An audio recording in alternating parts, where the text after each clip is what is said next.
ALPARI, the big-time fraudsters. In the world, there is an opinion that people lose their money on Forex. Is it so? Let's see. Forex market is impossible without the existence of brokers.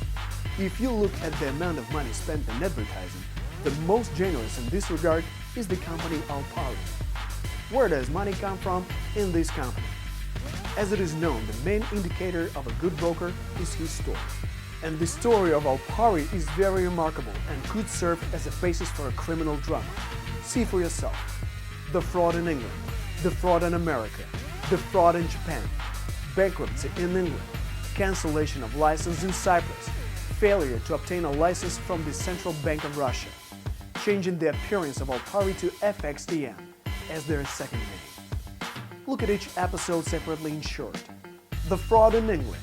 On May 5th, 2010, Office of Financial Regulation and Supervision of the UK, FSA, has fined 140,000 UK pounds the company ALPARI Limited for violating the rules to ensure the impossibility to use money obtained by criminal means. The company was accused of non-compliance with certain requirements and counteracting the legalization of money, as well as suspicion of financing terrorism. ALPARI fully admitted its guilt and cooperated with the FSA.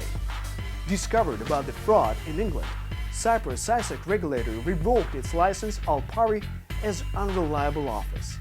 The fraud in the United States.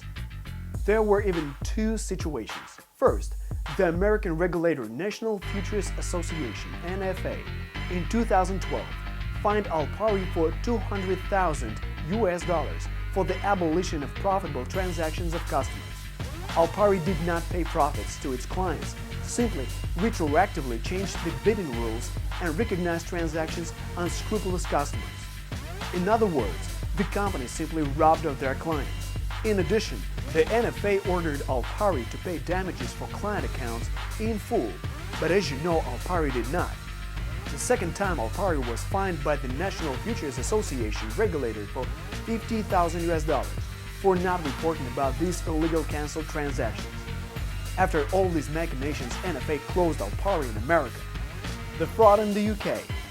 After the well-known events of 2015 with the Swiss franc, ALPARI decided not to pay income to clients who have earned money on it, but simply assign it to themselves.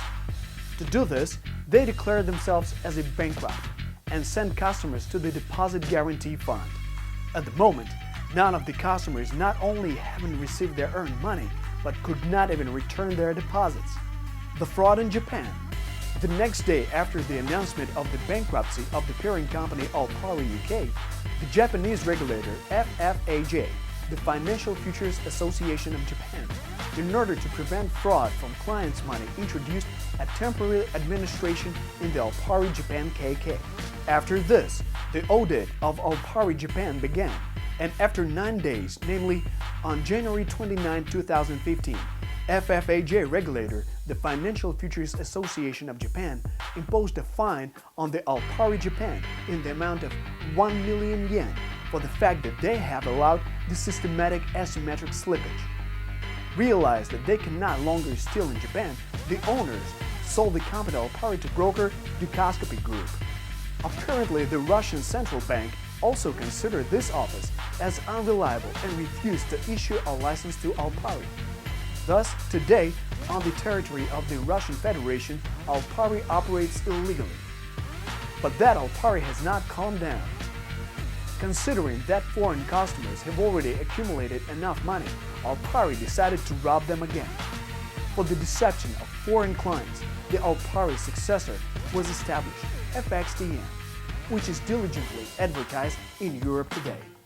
There are even the books that are written about ALPARI fraudulent companies in the UK. So, Oxford professor Nicholas Ryder, in his book Financial Crimes in the 21st Century, wrote a whole chapter on the ALPARI's deception in England.